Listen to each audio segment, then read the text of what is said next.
কিছু কিছু প্যারামিটারে উন্নতি হলেও বিএনপি চেয়ারপারসন বেগম খালেদা জিয়ার শারীরিক অবস্থা এখনও স্থিতিশীল নয়।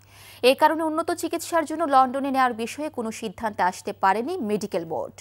তবে অবস্থা স্থিতিশীল হলে আগামী বুধবার তাকে লন্ডনে নেওয়া হতে পারে এমন সম্ভাবনা নিয়ে আলোচনা আছে। সেক্ষেত্রে মঙ্গলবার ঢাকায় আসবে কাতারের আমিরের দেয়া রয়্যাল এয়ার অ্যাম্বুলেন্স। জানা গেছে বেগম জিয়ার ডায়াবেটিস, কিডনি, হৃদযন্ত্র ও ফুসফুসের সমস্যা ওঠানামা করছে। এর কিছু কিছু কখনো নিয়ন্ত্রিত, আবার হঠাৎ নিয়ন্ত্রণের বাইরে চলে যাচ্ছে। সবশেষ তথ্য অনুযায়ী খালেদা জিয়ার শরীরে হিমোগ্লোবিন কমে গিয়েছিল, সেটি বেড়েছে। কিডনির কার্যকারিতা কিছুটা বৃদ্ধি পেয়েছে, ফুসফুসেরও উন্নত হয়েছে। তবে তিনি এখনও শঙ্কামুক্ত নন।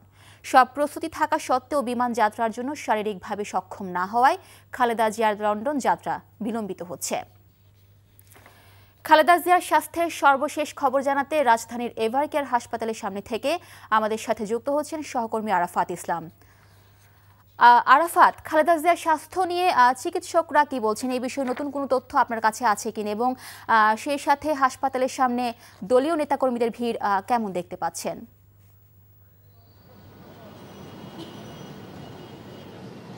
মিলি, এই মুহূর্তে এভারকেয়ার হাসপাতালের সামনের পরিস্থিতিতে যদি আমি শুরু করি, তাহলে আপনাকে দেখানোর চেষ্টা করব। পেছনে দেখতে পাচ্ছেন যে নিরাপত্তার দায়িত্বে যারা রয়েছে বিপুল সংখ্যক পুলিশ এবং একই সাথে বিজিবির সদস্যরা এখানে মোতায়েন রয়েছেন। তবে সকাল থেকে আমরা এখানে রয়েছি, এখানে এখন পর্যন্ত আমরা কোনো ভিআইপি মুভমেন্ট বা কোনো নেতাকর্মীর তেমন কোনো আনাগোনা লক্ষ্য করিনি। এবং আপনাকে জানিয়ে রাখি, যেমনটি দলের পক্ষ থেকে জানানো হয়েছে যে খালেদা জিয়ার যে বিদেশ গমনের যে বিষয়টি, সেটি আগামী 9 তারিখ কাতার সরকারের পক্ষ থেকে ব্যবস্থা করা যে এয়ার অ্যাম্বুলেন্স, সেটি ঢাকায় আসার কথা রয়েছে এবং সম্ভাবনা রয়েছে 10 তারিখে যদি সব কিছু ঠিক থাকে তাকে বিদেশ নেওয়া হতেও পারে। তবে এটা এখনও চূড়ান্ত করা হয়নি। সেটি মূলত নির্ভর করছে তার শারীরিক অবস্থা, স্থিতিশীলতার উপর। যদি তাকে বিদেশে নেওয়ার মতন অবস্থায় তিনি থাকেন, তাহলেই তাকে নেওয়া হতে পারে। এবং দলের পক্ষ থেকে আরেকটি বিষয় জানানো হয়েছে, গত বেশ কয়েকদিন ধরে কিন্তু সামাজিক যোগাযোগ মাধ্যমে বেগম খালেদা জিয়ার শারীরিক অবস্থা নিয়ে অপপ্রচার চালানো হচ্ছে এবং এক প্রকার গুজব ছড়ানো হচ্ছে বলা যেতে পারে। সেটি যাতে কেউ বিভ্রান্ত না হয় এবং এ ধরনের বিভ্রান্তিকর তথ্য যারা ছড়াচ্ছেন তাদের আহ্বান জানানো হয়েছে যাতে করে তারা এইসব ছড়ানো থেকে বিরত থাকেন। এখন পর্যন্ত কিন্তু খালেদা জিয়াকে সিসিইউতে রেখেই চিকিৎসা দেওয়া হচ্ছে এবং তার শারীরিক অবস্থা আগের মতোই, অর্থাৎ অপরিবর্তিত রয়েছে।